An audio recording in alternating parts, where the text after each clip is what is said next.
Hello everyone from hospitality, it's Mark McC from Supersonic Inc. And today we're on to Series 1, Module 2. Might not go out in order, but anyway, that's the way that I'm recording them.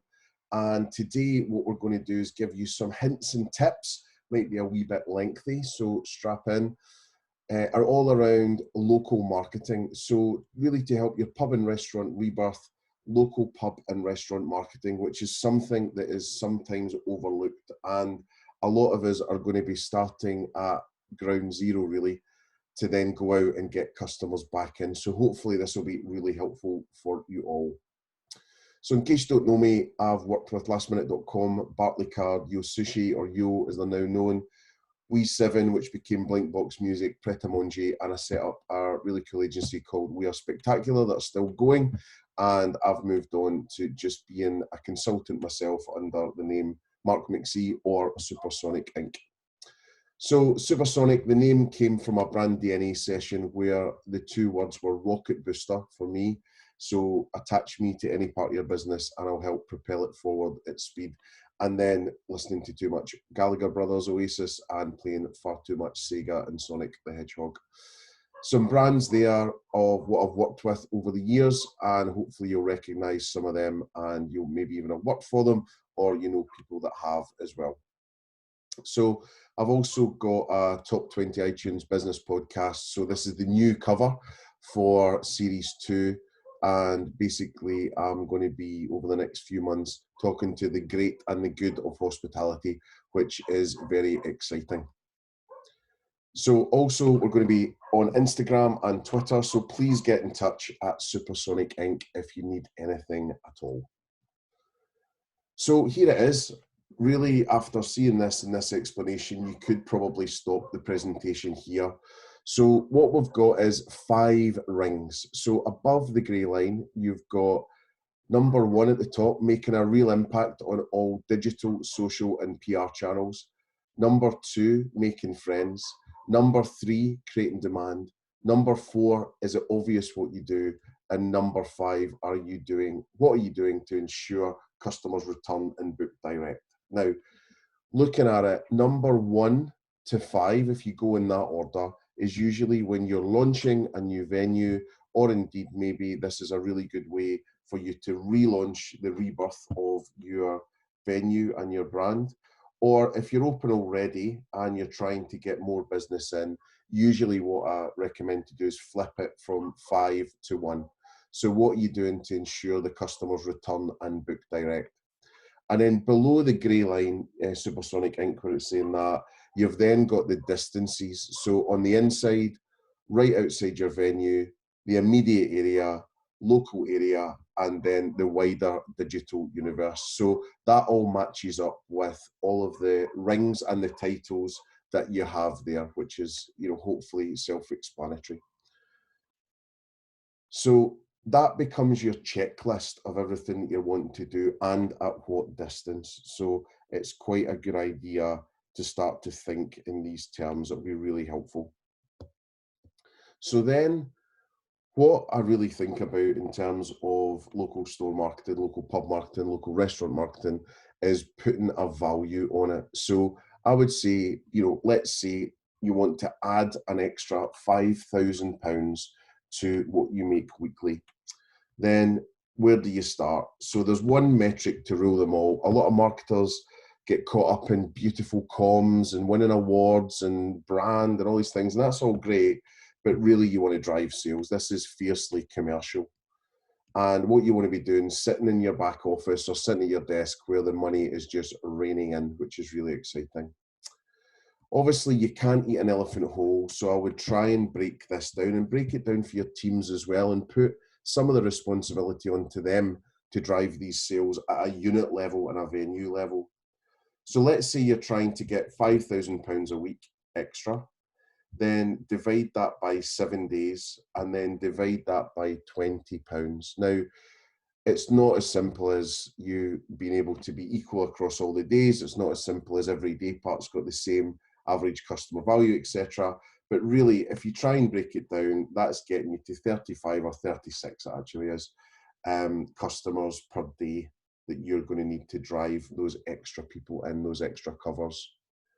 So really, in terms of that 5,000 magic number, you want everyone to get involved in that, but also you want to use the rings in each separate ring for you to be able to then have some actionable points and also think about some brainstorming ideas that you'll be able to drive that big number. The other thing to think about as well is this customer engagement model, if you like. So if you look at awareness down in the bottom sort of middle, then that's where you're starting. So you're going from awareness to consideration to selection, coming through the infinity loop to engagement, satisfaction, loyalty, and advocacy. And advocacy is the ultimate goal, which is then driven by feedback. So looking at your Google reviews, your TripAdvisor, word of mouth, what people are saying on social, or indeed using a company like Feed It Back, someone like that, that'd be able to pull all that together for you. Now, if you look at the loop, and on the left-hand side, the information part is sort of marketing's responsibility, and then the experience part in the main is usually ops responsibility. But you're really wanting to get everyone through the buckets from awareness of who you are all the way through to advocacy.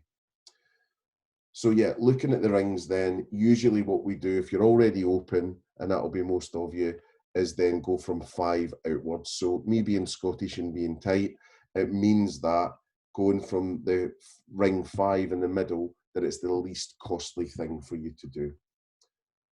So I would say that local marketing at unit level gets a bad name. You know, it can look very unhygienic and be a bit of a mess and all over the place. And when I used to work for a restaurant group or someone I worked with a while ago, you know, one of the GMs took it upon themselves to have a flash offer to try and sell some extra stuff. And they actually had posters up in the window with blue plasters. So yeah, not ideal at all. So you've really got to make sure your local marketing is on brand and is as slick as it possibly can be. And it also doesn't mean that you've got to dress up as a pizza or give away free stuff all the time, or you know, give away leaflets dressed as a chicken, unless that's what you really want. Whatever floats your boat, that's totally fine. So let's start at ring 5. So on the inside, what can you do to get someone back 3 times in a short amount of time? Once you've got them 3 times, then that means that their habit's broken and they'll start coming to you. So number 5 we're going for, so on the inside. So as I say, 3 times is a habit. What can you do to try and get someone back 3 times in a short amount of time that will break their habits and their rituals of going somewhere else?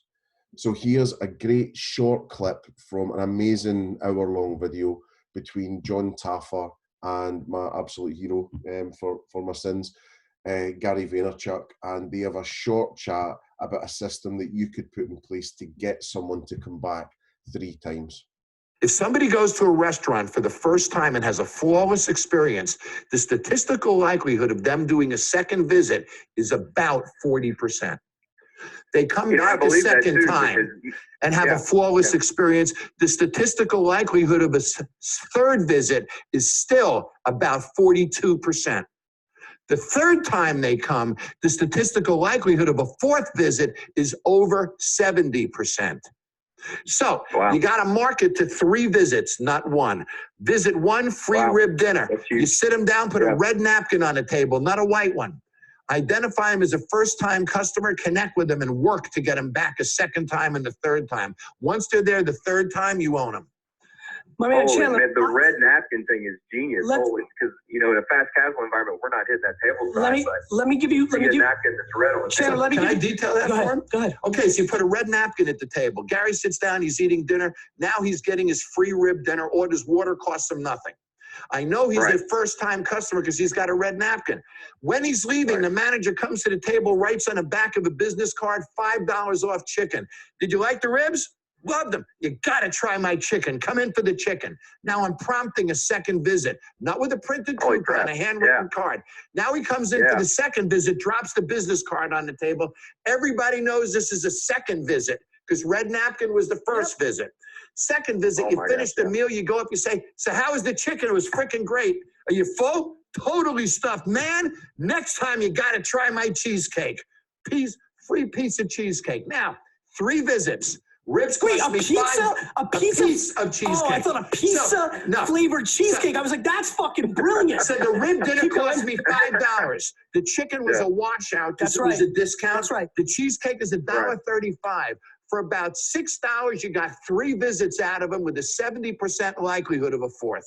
That's the way you market a restaurant within the 4 walls of it. That is huge, right? That's Chandler, why you two are the best. Chandler, So that's where that video ends, and I'll come back to that later on. Gary goes on to talk about how to target people through Instagram, which is very, very interesting. So then on the inside as well, what can you do? So you've got Pret doing an amazing job, for example, where they were giving away, or they still do, coffees. So basically each store, each shop was incentivized and, you know, or more had the autonomy really to give away free stuff. So, you know, free coffees as a little thank you now and again. So it was just much, much cleverer and much better than having a stamp card. So, you know, that was a great way to do it. Very low cost, high perceived value, and people still go on about it today.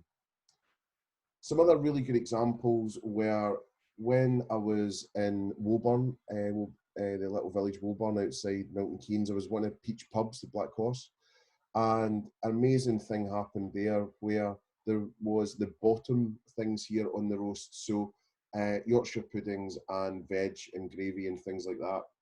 So what they were doing was, again, low cost, high perceived value, was giving out Yorkshire puddings and giving out free veg and extra gravy and things like that. So it just meant that it felt like you got what you needed, you could keep the kids happy and all the rest of it. So a really smart shout from them, and it didn't really cost them a lot, I don't think.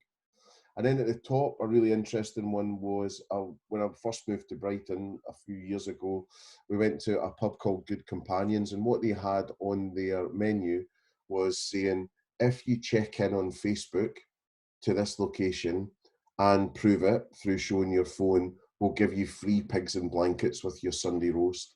So basically everyone did at the table. When I had to go up and order, I had 12 phones showing the person, and they brought out big long boats of long, you know, really good quality pigs and blankets rather than these little sort of crappy ones that are there. So amazing, you know, just again, low cost, high perceived value, and think of the social reach that would have happened just from people checking in.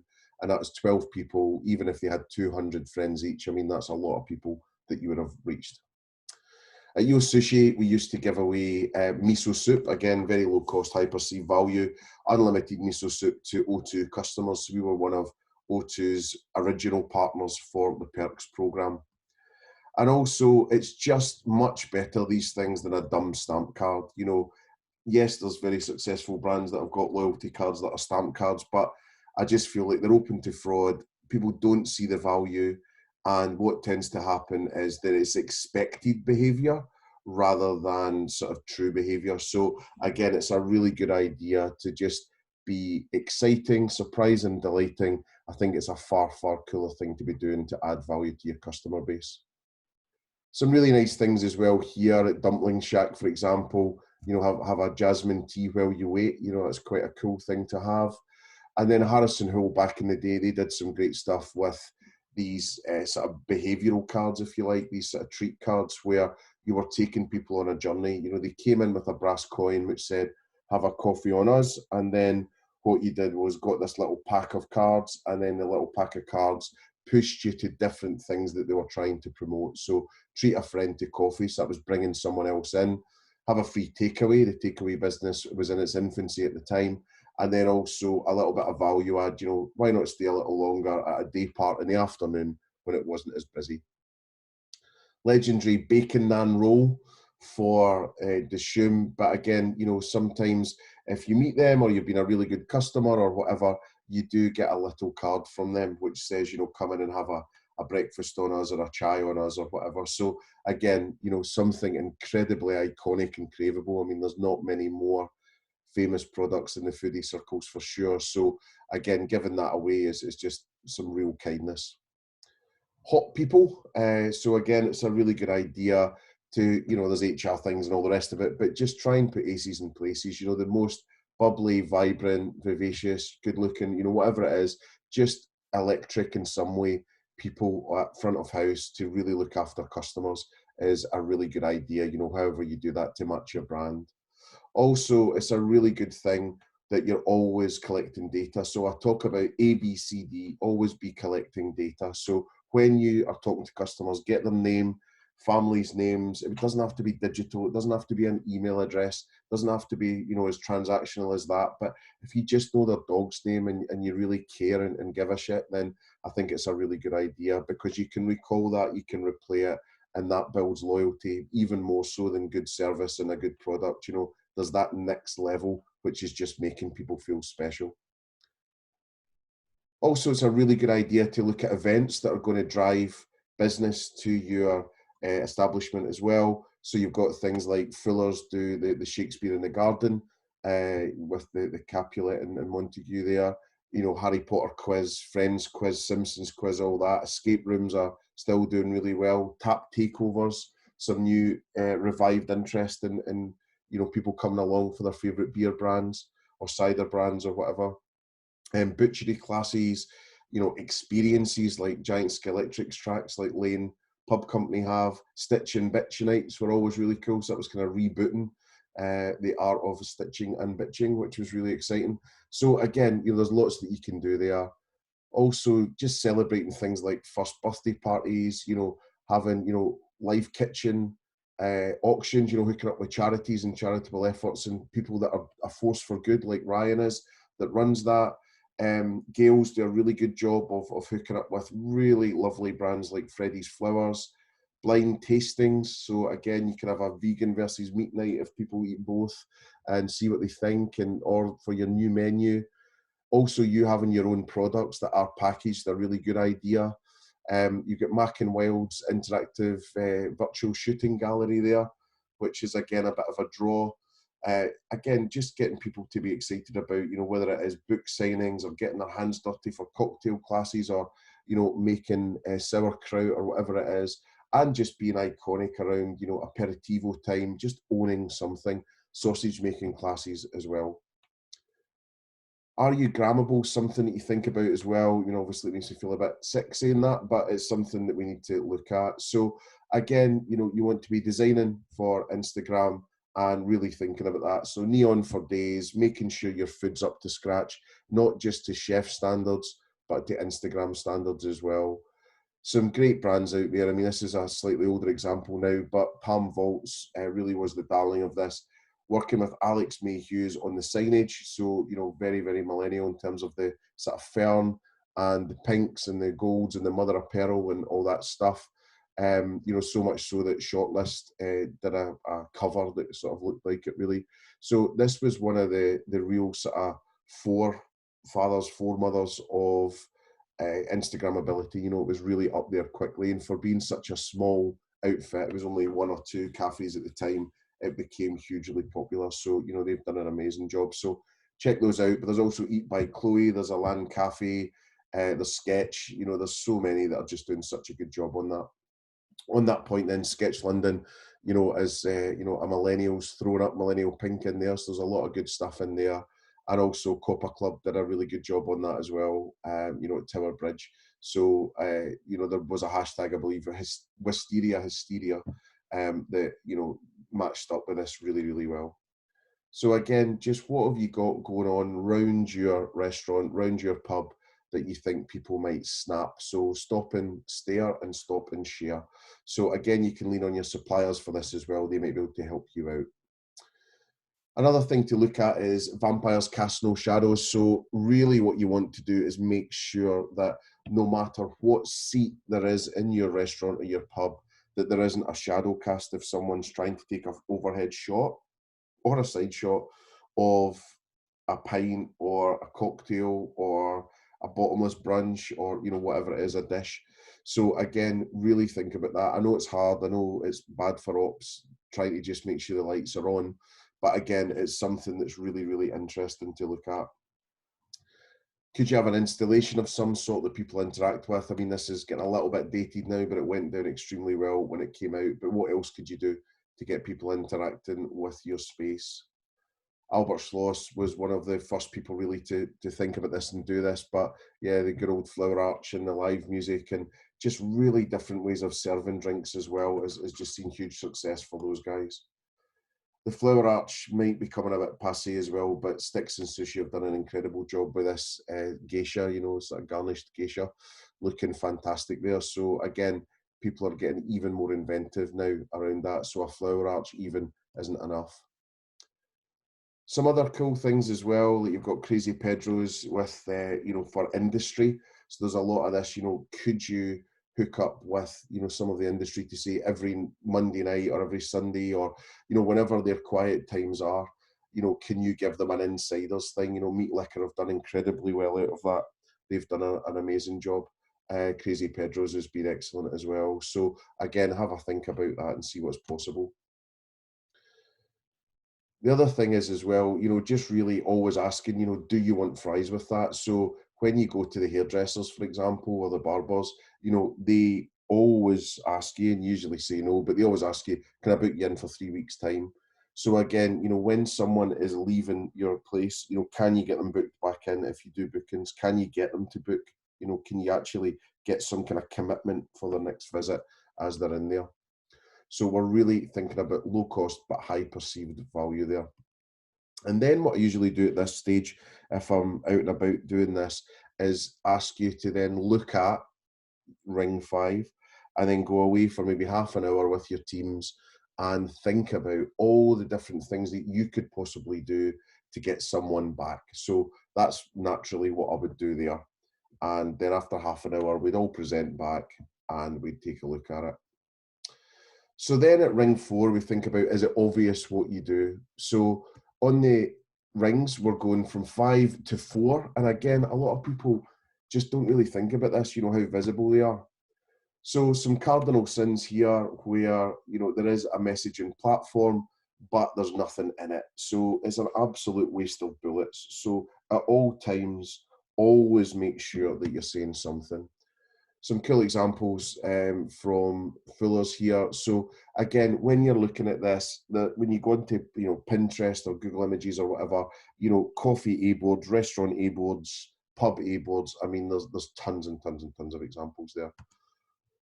Again, we're getting a little bit more shishy here. You know, again, you know, a lot of brands that I talk to are like, but no one knows we've got a huge beer garden. It's like, well, just go route one and say we've got a huge beer garden and keep saying it. The other thing is to think about is that you'll get sick of seeing a sign before customers do. You know, it's like the staff playlist always moan about it. You know, from that perspective, it's like, you know, really think about a customer might see that twice a year. You know, very few are going to see it every single day. And then, you know, it's quite cool with the upturned palette there and painted, you know, there's something sort of, you know, artisans going on, which is really cool. And then I think the vintage here in Edinburgh has done a really good job where they've just crammed in just some great stuff, you know, craft beer bar, artisan charcuterie, a la carte, seasonal, children and dogs welcome, 10 out of 10 is Sunday Herald, best newcomer. I mean, what's not to like? So that's great. You know, I think that's a really strong evergreen A-board. Then you can have a bit more fun as well. You know, a yawn is a silent screen for a gin. And then you can actually put some recipes out there on your POS and just an enjoyment message to get people in as well. I saw a really cool one, which was we love cocktails or we love gin as much as Kanye loves Kanye or something. So again, you can have so much fun with that. It's a bit of a rude one, but just really made me laugh. So again, you know, if you can raise a smile, you can get someone to take that snap without being too abusive or criminal or anything like that, then it's a really good idea. Also, there's a chance for you to maybe upscale some of your messaging and make it more of a permanent feature, you know, using window vinyls to great effect or using gold like Luca's doing there. And, you know, or you've got the seasonal salads, hot soups down there, etc. So another good thing to get some eye catch, you know, can you have a vehicle like Poppy's got, you know, can you have something iconic that sits outside all the time that people talk about, you know, and sort of fall in love with? That could be a really good idea. And at Alexander Supertramp Design Studio and Cafe, I mean, that's lovely with a little flower box in the A-board, you know, that really shows you what's going on in there. It's all good, fresh stuff. So when people say, you know, I don't want to dumb it down, I don't want to explain exactly what we do on the outside, etc., just for a minute, take a look at Pret. You know, they've been doing this for 30 odd years. Pretty much everyone, apart from a newborn baby, knows who Pret is and what they do. But yet, tirelessly, they still say sandwiches, soups, baguettes, cappuccino, or a variation of, but they're humble enough to say, oh, just in case you don't know what we do, we're a safe haven if you want these things. So it's a really good idea. Just be humble and get it up there what you're all about. Bill's did a really good job on pushing this breakfast to bedtime and really did a great job to just move away from being just a cafe. So I think, you know, job one was be a cafe and be good at breakfast and lunch. Job two was this breakfast to bedtime and get everyone into the idea that it was here for all occasions. And then job three is probably extending that night time a little bit, but amazing job there from the team. And obviously it's looking very different these days. Drake and Morgan as well, doing a great job, looking really welcoming. One of the first brands really to be doing these, you know, blankets for comfort and heat, and you know, just be set up for a comfortable time. So again, really think about your exteriors, look at how they're branded, look at what's going on, watch out for them being broken or tired or ripped or dusty, or you'd never see Drake and Morgan doing that. And then you've got the Ivy as well, you know, really lovely exteriors, you know, very vibrant, very exciting, and a lot of it quite grammable. So it's where you want to be and where you want to be sitting. You know, it's not just something on the side of a road. It looks much better than that. I think Soho Grind have done such a good job as well. You know, for example, they've got the interchangeable messaging at the top, which is like the film, the cinema sort of board, if you like. And then they've just done a neat trick in terms of moving it from being a coffee shop to being this kind of lifestyle brand, and also just as credible at night time as a cocktail place, as well as just being an espresso bar in the mornings. And also, it's a really good idea to fill your windows with joy in what you do and to be proud in displaying your products. Whether it's, you know, Wagamama putting chefs in the window, or Padella putting their chefs in the window, making their fresh pasta, or indeed like St Ives Bakery here showing off with pride their stuff. You know, it's just a really good idea to let the customers in and let them know all about it. Brewdog are just the kings of signage and, you know, just shouting loud, just to be clear rather than arrogant, but just to be clear.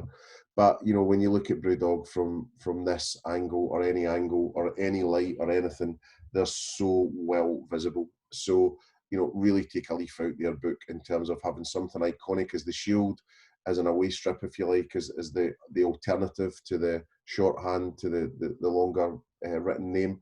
And then they've got that written name up there as well. So it's really, really brilliant to see and very clear for everyone. Some grammability as well in the gardens here. I think this might be Copper Club again. If not, maybe Drake and Morgan, but I think it's Copper Club. So again, just having these must-have seats that everyone wants to then blog about or take photos of. So again, at this juncture, what I would do is go over to you as ring 4. You'd then look at, you know, ways to be more obvious what you do, and then we'd come back and we'd talk about that. So then get on to ring 3, creating demand. So if they are not going to come to you, you need to go to them. So one of the great ways to do that is being a tourist in your own city. So, you know, for your GMs, you know, your landlords, land people, whatever, what you want to do is get them to go out into the city or town or village that you operate in, and really think about all the ways that you could come into that space. So whether it's train or bike or skateboard or tram or car or whatever it's going to be, and really think about how would you actually know that you exist and you're open. This is a real issue for a lot of operators where they just get so comfortable, naturally, I can understand, and sort of complacent with actually having the local area and the local space. They know it all.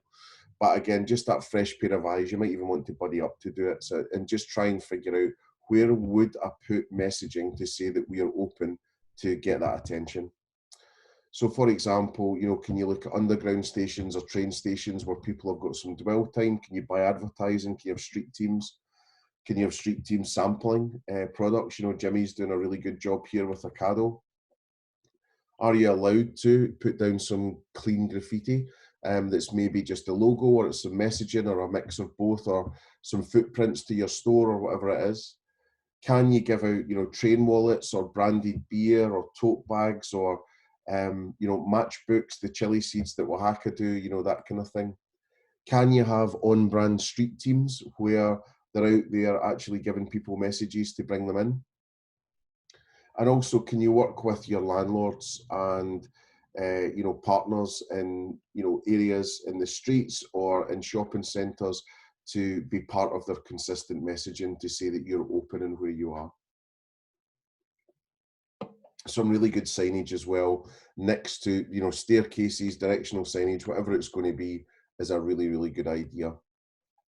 Can you also, like the poppies example, can you get some bikes out there and sprayed, and even if it's old ones, just cover them in flowers, cover them with some signage, and get them tied up so that they're doing a really good job for you to get people into your venue. If you've got vehicles that are going around, can you get those branded up? Can you get them done in a certain way that they're a bit more eye-catching and they're doing a brand job for you when they're out and about in the streets, really? Leon do a really good job on giving away stuff. So they had, some cheeky messaging on bikes, on bike saddles, and on bike handlebars. Then they're giving away lollies when it's hot. They've got brollies as well. They're giving out when it's raining. You've got all these different things going on. So again, really follow and look at everyone's activity. You'll see it on Instagram now, and you'll see it on Facebook, etc., and really sort of steal with pride if you can. Some happy hour stuff as well. Is there anything you can do to draw people in, that after work thing or in some downtimes? Revolution doing a great job here, 4 p.m. to 8 p.m. And of course, there's a legendary Be It One app, which is your own personal happy hour, when you can either choose to have the happy hour at a certain time or indeed extend the happy hour. I hope I'm not wrong in saying that, but I'm sure that's what it does. But yeah, it gets talked about all the time as the example of just brilliance. Again, sending some food out is not a bad idea to sample in the local area, and it's one of the first things that Gordon Ramsay does when he's on his programme after he's got the family together and shouted at them and all the rest of it in restaurant kitchen nightmares. But sending that food out there, getting people to engage with you and taste your food, should hopefully get them running to your establishment.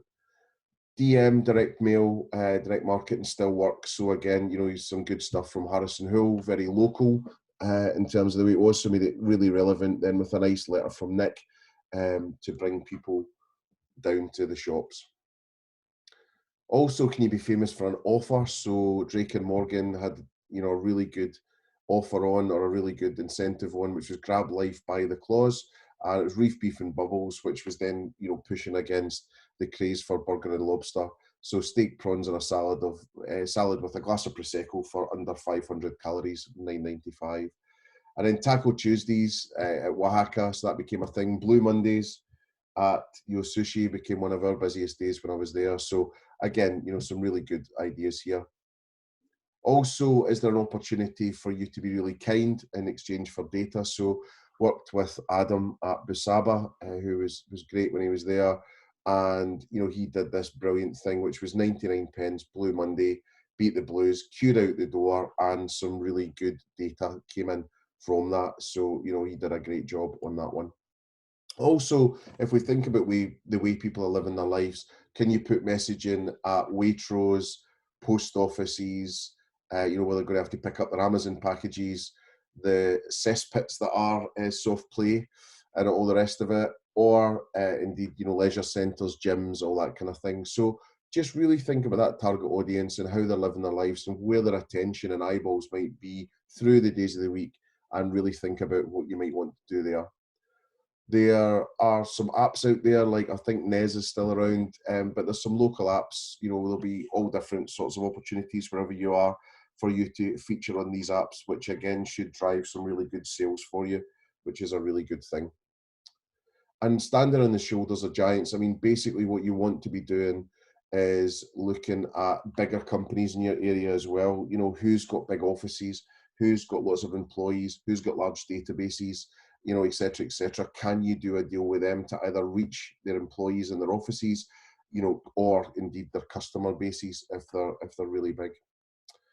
And then at this juncture, I would say go over to ring 3, have a discussion about how you can create demand, come up with a bunch of ideas that would fill 10 flip charts, and then come back and we'd discuss it and you'd formulate that into some kind of plan. So then making friends. So on ring 2, what you would want to do is get yourself out into the community. So door knocking's a really good idea. Packed Coffee did it really well. You know, for example, what they did was they knocked on our door at Spectacular when I was back there.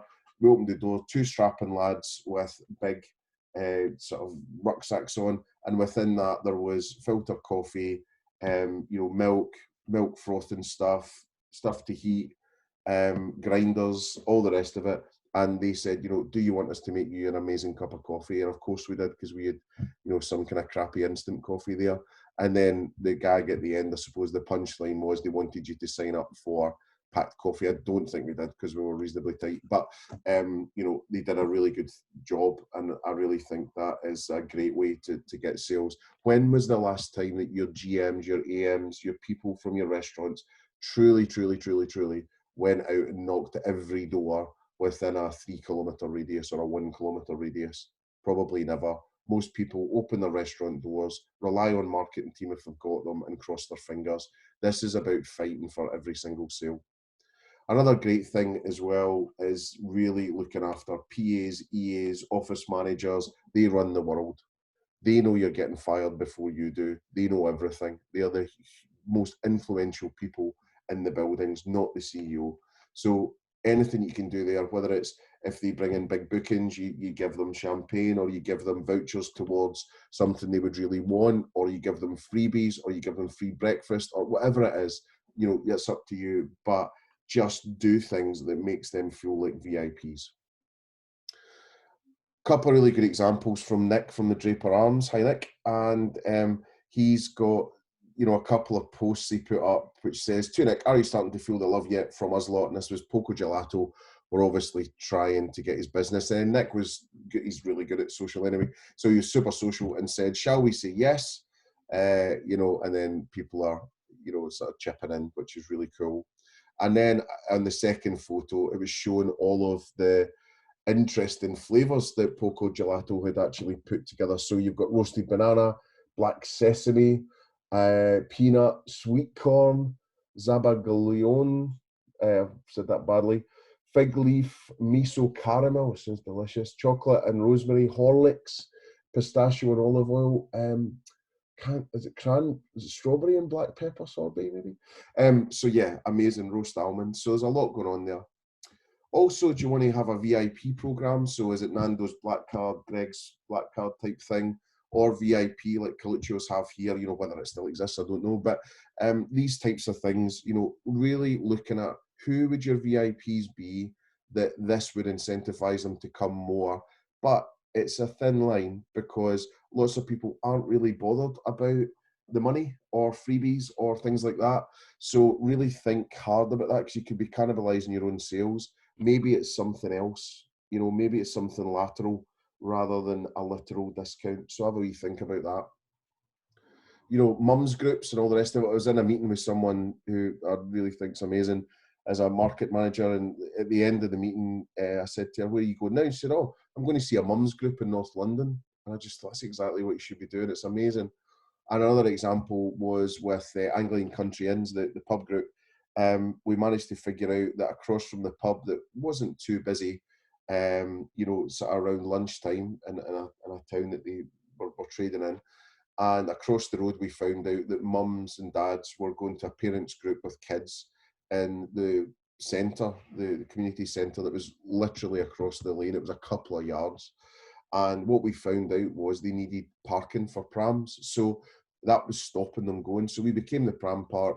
People then came in, had their lunch or had a coffee. Then it maybe led to some lunch and a wine, and then date nights and blah, blah, blah. So, you know, it was just a bit of kindness can go really far. Then what you want to do is think about all the people that are local to you. So flower shops, hairdressers, local shops, bookshops, bakeries, coffee houses, whatever. go and talk to the staff there. So either can you get them to become your customers, or indeed their customers to become your customers. So see what you can do there. You know, it's some really good thoughts on how you could do that. And just, it's better together when you're a part of that community. So the other thing is talking about chat marketers. So hairdressers, taxi drivers, you know, people that at spas, personal trainers, diet groups, all these things, you know, get to those chat marketers, a really good idea, and they'll spread the word for you. Look at business meetups and trying to think about the shoulder periods that you have and how you're going to make them busy. Brewdog have got an amazing co-working initiative going on. So again, really think about how you could help co-workers. It's becoming more of a thing and might become even bigger in the next few months. So, you know, have a look at that. And then at that stage, we'd hand over to Ring 2 and we would say, right, what are all the ways that you could possibly make friends? What would you do there? So going on to the last ring, which is digital, then there's a few bits in here. So it's making a real impact on digital social, and hopefully by you doing good stuff, you'll get PR out of it. So when you're searching on Google, people aren't searching for your brand probably. They're searching for best cocktails in Leeds, best bar in Leeds, you know, best music in Leeds, best whatever it is, best Sunday roast.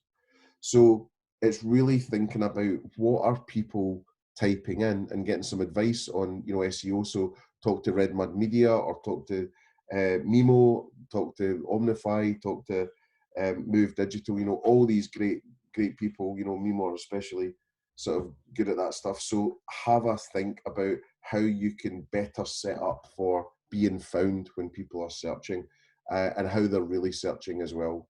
So you'll get this kind of thing where the top 3 are sort of listed, and then it gives you the map. But again, really looking at it, it's like, are we really in the mix, or are we kidding ourselves? Now, what tends to happen then is that, I really love this slide, which is the best place to hide a dead body is page 2 of Google. So never, ever, ever, ever be happy enough to say we're on page 2. Spend as much time and effort and budget as you possibly can to get on page 1. Then there's things like reviews. So, you know, a lot of GMs and ops and stuff, and everyone really can't understand why someone will be very British and say, oh, I loved it, thanks very much, that was amazing. And then they'll go home and write a review, and it might not be the best review in the world. Unfortunately, that's life. That's where we are. And it's not fake news. It's not a competitor doing it in the main. You know, you've just got to face up to this, that you maybe just gave someone a bad experience. You know, fancy that.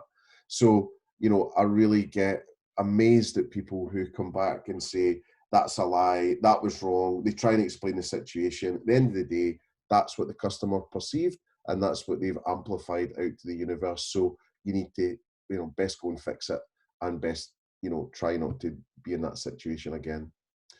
So a few things that we've got here is 72% of consumers trust online reviews as much as personal recommendations. 68% of consumers go to social networking sites to read product reviews, and 90%, but hard to read that one, but 90% of consumers say that positive online reviews influence their buying decision. Now this is general. Then you've got Centennials, which is Gen Z, who's coming after millennials. So their numbers are, you know, going high as well. So 95% of Centennials read online reviews while shopping. So they're the annoying people that stop in front of you. 50% won't purchase if there aren't enough online reviews. So again, you know, think about your groundswell reviews. How are you going to drive those reviews? 2 and 3 read at least 4 reviews before making a purchase. 33% prefer to see reviews directly on a brand's website. Big tip there. 60% read negative reviews first to validate purchases. 43% trust customer reviews on a brand's website. So it sounds like you really need to get your head around feedback, and, you know, talking to someone like Feedback, for example, would be a good idea. And also, how can you drive reviews, and how can you amplify reviews as well? In order, I would say at the moment, it's probably Google reviews, then TripAdvisor, then Facebook reviews. TripAdvisor and Facebook reviews are kind of interchangeable. I think Google reviews is fast becoming the one that people are really looking at. I think also thinking about your search engine optimization, your pay-per-click marketing, just anything that you've got, try and get someone to commit to you to pre-book. So make sure that you can book a table in your place. And there's a lot of people that don't, there's a lot of people that don't want to, and I understand all that, but it really makes the loop of digital marketing meet and you know, be complete, rather than, you know, crossing your fingers that someone's going to come in. You know, it's a really great way to drive business, and is infinitely measurable. Also, on average, we're looking at our phones 220 minutes per day, which is obviously huge. And I believe that's the same as your thumb scrolling the height of the Empire State Building every day as well. So this is life basically in terms of everyone's face being stuck to their phone. Now, it's quite good to have a few stats as well that just show the truth. Now, this is slightly old, but, you know, you'll get the point, which is, you know, Facebook is still massive. People are writing off Facebook, and it's really at their peril, because, you know, Facebook's still around, still hugely influential. Come onto Facebook advertising in a minute, but I can't believe that people are discounting Facebook and saying you need to be on TikTok. It's just not true. Being on TikTok is a good idea for lots of reasons that we won't go into now, but we'll have a future module, hopefully, that will talk about that. YouTube is the one that's forgotten. So 1.9 million active monthly users on there. So it's absolutely huge. So we'll come on to that in a sec. Instagram, you know, isn't as big as everyone's thinking, but it seems to be the darling at the moment of the social world, and that's fine, and it's very good for food and drink brands. But at the same time, you've got to pay your respects to Facebook. Twitter, less effective at the moment, but also it's thinking about what you're on there for, and really it's about news and events in the main, and, you know, community chat, and it's not really the place to go, hey, we've got 2 for 1 pizza, you know, and especially not putting advertising spend behind that. Snapchat's sort of dwindling a bit. It's becoming a very, very micro sort of messaging platform for small groups, and TikTok seems to be overtaking it. But again, I'm sure we'll see some innovation from Snapchat that will change that. But the main ones that I use for my customers really are Facebook, YouTube, Instagram, Twitter, and actually LinkedIn. So I see LinkedIn, and this is from a guy called Viv Cox that always talked about it, said he's a bit of a social guru, really. It's Facebook with a suit on. So, you know, it really is. LinkedIn, there's so much damage you can do in there. Again, going back to it, you can engage with EAs, PAs, office managers, corporates, get big corporate bookings. You know, I'm just shocked at the amount of brands that are not even on there, don't even have a page on there. And that's not even B2B brands. I mean, that's B2C as well. I just think there's such a unsaturated market there that you could really stand out if you did something cool, and selling corporate packages, PDRs, your private dining rooms, things like that. I think you could do really well. So what's each platform for? You know, TikTok isn't on this one, but Instagram's about my perfect life, so there's no cellulite there. My private space on Snapchat, breaking news and events for Twitter, helpful, educational, entertaining content on YouTube. Your community notice board really is Facebook, and business posting, networking, and selling yourself on LinkedIn. So a really interesting thing from Alison from Avocado Social was a quote from Facebook's Chief Product Officer, and basically it's saying, and it's becoming a reality, that the news feed is becoming less important to people than the stories feed. So the stories format is actually surpassing the news feed. So it's really good to think about either doubling up on there, or what you want to do is put more effort. And when I say double up, I mean put stuff into newsfeed and into your stories to cover all bases, or you know, actually just focusing on the stories format. So much more Instagram stories. Try your best to, on the far right, you know, use as many as you can of the native stickers, polls, hashtags, etc. You'll be rewarded in an algorithm sense for doing that. Also, you know, from sort of recent research, it's shown that, you know, after about 11 hashtags, the sort of returns aren't huge. I'm quite greedy, so I usually go for the 30 anyway. But you know, I think it was Cara maybe Red Carnation Hotels, you know, came up with this point and looking further into it, she's absolutely right. So I think, Kira, sorry. So 11 hashtags rather than 30, but as I say, I still use the 30. Thinking about stories and, you know, the stories formats on social media, you're looking at beginning, middle, and an end. So what happens in a story, what you taught at school, it's a sequence of events. There might be some conflict, there's a resolution, but there's always a beginning, a middle, and an end. And this is what people don't do in Instagram stories. They're just kind of flashing stuff up and sticking it up there and hoping for the best. But the best stories are the ones that take you somewhere and they build to something. And then, you know, there's maybe a sort of ending message that kind of loops it all back in a call to action. So that's the smarter way to be using stories. So going back to this video then, we've got John Taffer and Gary Vaynerchuk, and what Gary's going to talk about now is actually driving sales through Instagram hashtags. Let me give you one more for the road, mister. There was a very interesting thing that John said, because I grew up in that environment too. And John's from the traditional marketing world that we grew up in, from pulling from his world.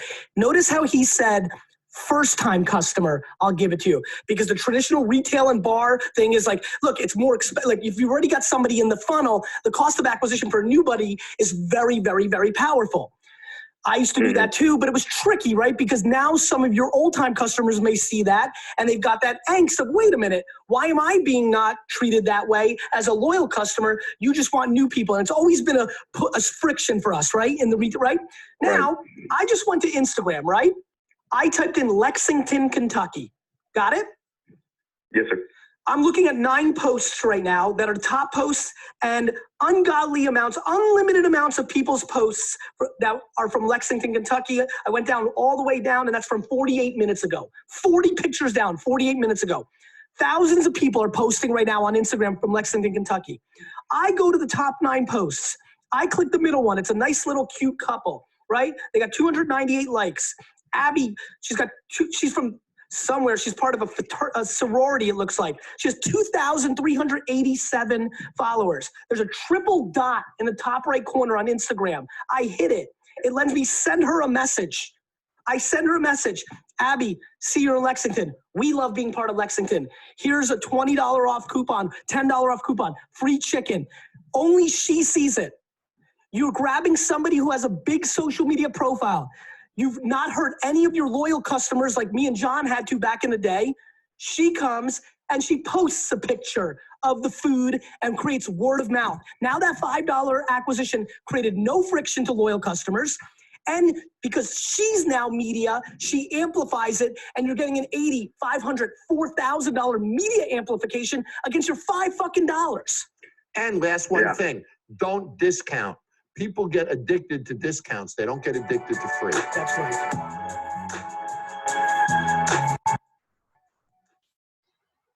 Okay, so good stuff from John Taffer and Gary Vaynerchuk there, as usual. So a couple of other examples here. So one that kind of did my head in a little while ago was this post from Alicia Dixon. Sorry about chopping off your head there, Alicia. And what happened was she posted something and said, about tonight, and there was at Global Gift Foundation was tagged in, as was at Rosewood London. Now, what sort of miffed me here was that we never got a response or any interaction from the hotel at all. And obviously, it's good for celebrities to have their privacy and all the rest of it, but she's shouting out with her hand out saying, hey, I'm at your venue, and the very least you could do is say thanks or share it or something. And basically there was nothing. It was a Saturday. People don't usually think about social media as a job being 24/7, but what have you got in place that doesn't mean that you're going to be 9 to 5 or 9 till 6 or 10 till 7 or whatever it is during the week, and then you switch off at weekends? Because this thing is going on all the time, and the smarter brands have got that covered right across the world. So have a think about that as well. You know, I just think 2 things. If someone's coming to your establishment, make sure you're listening and you say thanks. And then the second thing is, just because it's a weekend, don't go missing. Also, you know, it's a good example, Rianne Suggers here at Neighbourhood in Manchester. again, you know, she's in these places an awful lot, and it's a mixed bag whether they get back to say thanks or not. And you know, she's got a huge following on Instagram, being a sort of former model or still is a model. So again, really get to know the people that are coming into your venue and understand when they're going to post and what they're going to say about you. But again, you've been tagged in, there's no excuse for you not coming back. The whole thing then is about thumb-stopping content. So as you're scrolling through your feed, how can you make sure that you would stop at the content that you're putting out there? What would make people stop in their tracks?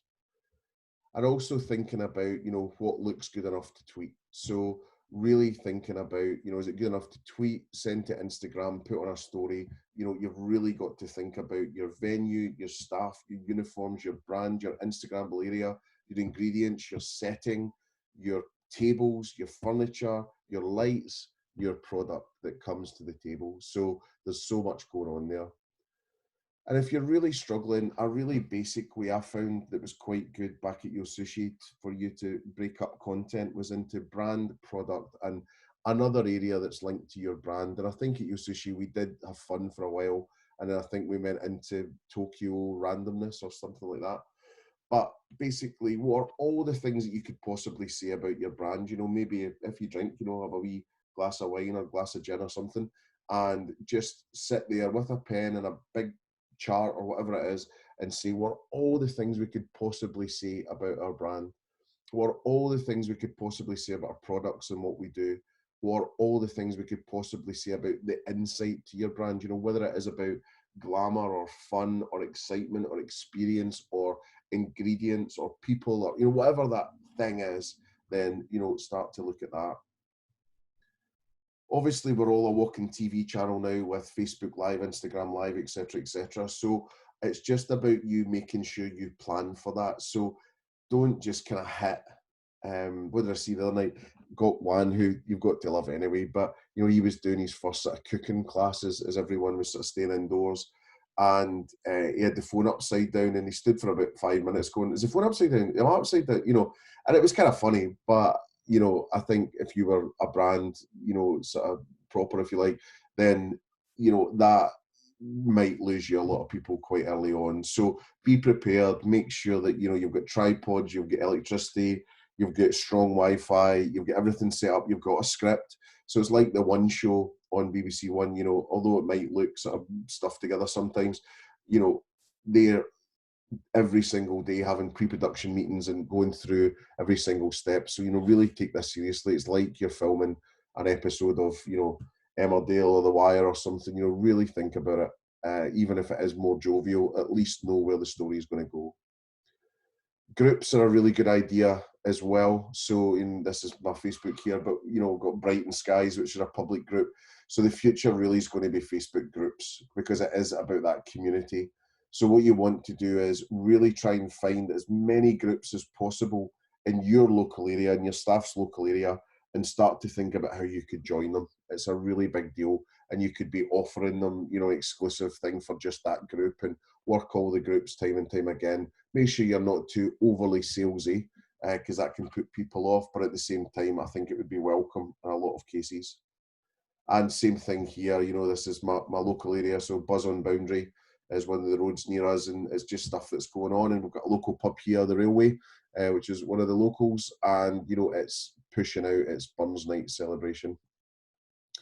I think something else I'm really liking as well is this personalised advertising. So if you go onto Facebook and you look at the advertising and the possibilities of that, which we'll come on to in a sec, then you know, there's a lot you could do. I really think that people should be localising each ad. So rather than just putting up that picture and putting up the same old thing, I think it's good for you to say, come and visit us Bristol, or hey, you know, whatever it is, Regent's Park area, are you hungry, or whatever it is. I just think that level of extra effort is a really big deal.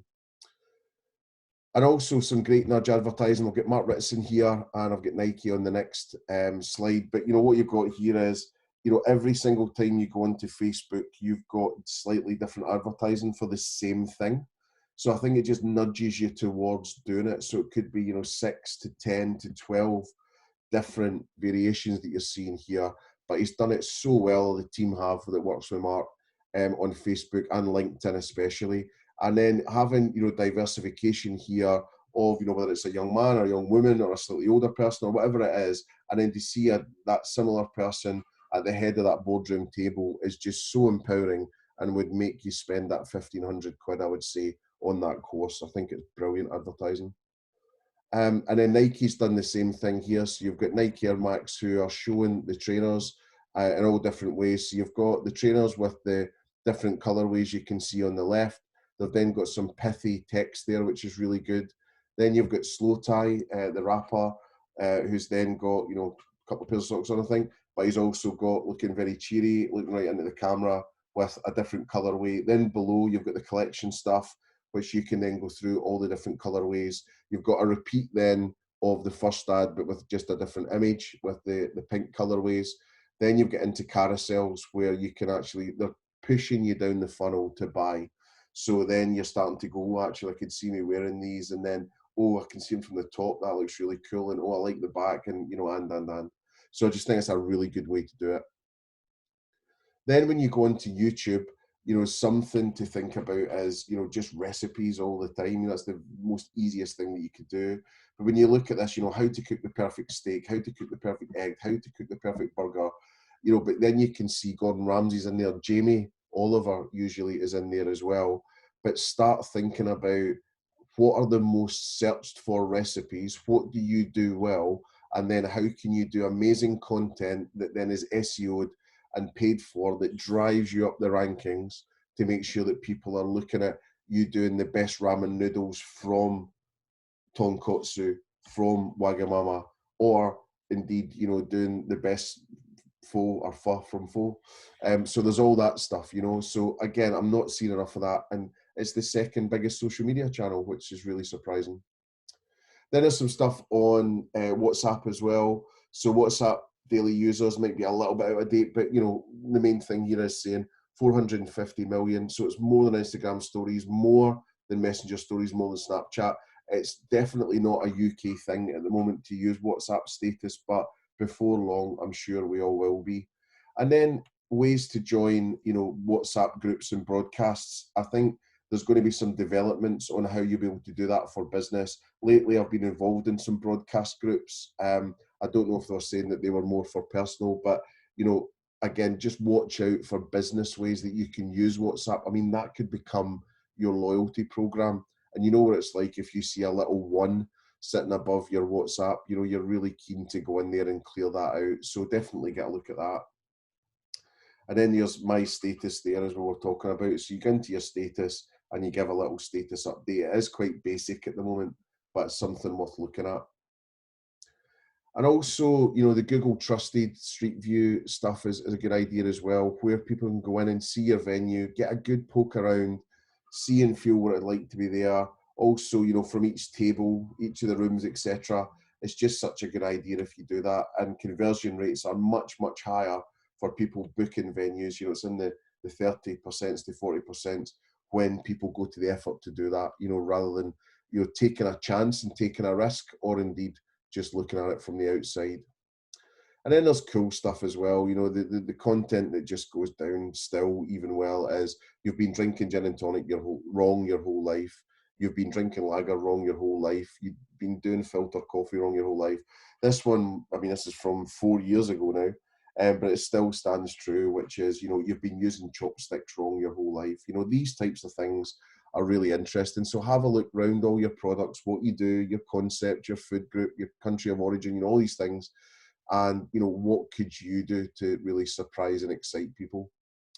And then there's some fun stuff as well, collaborations. This was Meat Liquor with PewDiePie, which was a game release and also a really spicy burger, and he did a food challenge. Anything that you can just have content going on there is just such a good idea. And there's collaborations as well, so Nando's versus a Domino's, and Nando's in a Domino's, and all the rest of it. Again, could you hook up with like-minded people? The Schumann Pizza Pilgrims have done that brilliantly lately as well. Meat Liquor and Franco Manca would be great, and I think they maybe did some hack stuff anyway. So again, get a look at that and cuddle up with someone, and actually you might find that you're better together. slightly older book, but still very relevant, is Gary Vaynerchuk's Jab, Jab, Jab, Right Hook, How to Tell Your Story in a Noisy World. So it's a really good idea to have a look through that. And there's just some real gems in there. So audiobook's great as well. I really enjoyed that rather than reading the thing. But, you know, again, it's just such a good thing to look at. And then we would go on to ring one and get you to go away for half an hour and think of all the ways digitally and socially and PR-wise that you could get, you know, people to come to visit you and raise awareness of your venue. So then at the end, what I'd want to see then, out of all that great stuff, you know, so all the ideas from ring 5, 4, 3, 2, 1, pulling it all together into a 30, 60 and 90-day marketing plan. And anyone can do that. It's just all the things that you want to get done, prioritize them and work with your marketing team and your ops team to make them happen.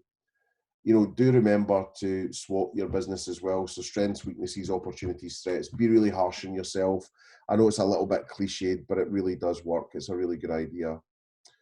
Just be obsessed about your competitors as well, tracking them all the time. What are they doing? When?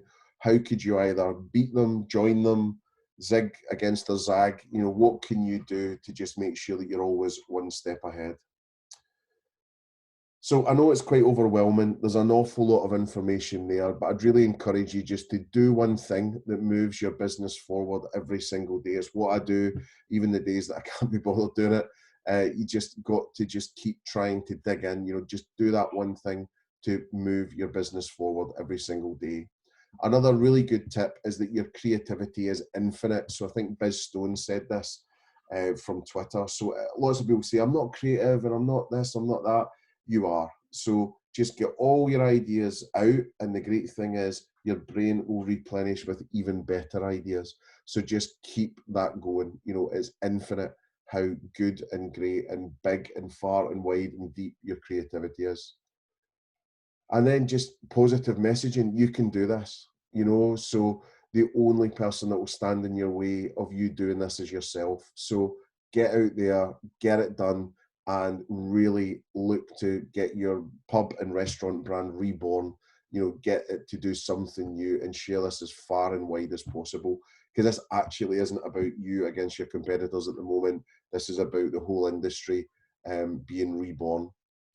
There's some really good agencies out there and suppliers out there that will be able to help all of you. So, you know, you've got Feed It Back, you've got Yumpingo in terms of the feedback space, you've got Airship, who are great at the CRM. You've got 10 Kites in terms of accurate information on your menus and up to date on your allergens and all that sort of thing, all accurate messaging everywhere. You've got WI5 who do, you know, great apps as well as Pepper to pre-order and pay at table and all these things. Wireless Social in terms of connectivity and guest Wi-Fi that will then give you data to market better, which is really good.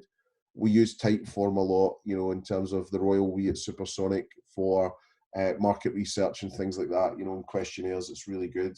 Open Table is one of the most forward thinking in terms of table bookings because it integrates with Instagram. It's a really good thing that you can just book straight from Insta. CGA are amazing in terms of all the information. So great insight and data coming from them and advice. And Avocado Social are, you know, excellent, as well as Mimo as well, you know, thinking about what they can do to move forward your social media, your digital, and, you know, all of your plans in that space. So there's around 50 episodes in my old podcast, which was the Spectacular Marketing Podcast. So do check that out on Spotify, Google Play, and iTunes. My last series was called the Supersonic Inc. Marketing Podcast by BDO, who supported me brilliantly through that. And there's about 43 episodes are up there of that. And then the next one coming out is in sort of April, May time. And there's going to be a weekly podcast there. And that's brought to you by Engage and also supported by BDO and a few others. So that'll be coming out soon. I'll let you know about that.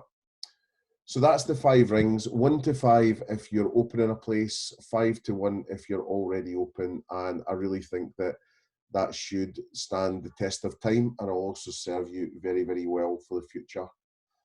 So thanks so much for listening to all this. I know it's been a long one, but there's a lot to go through.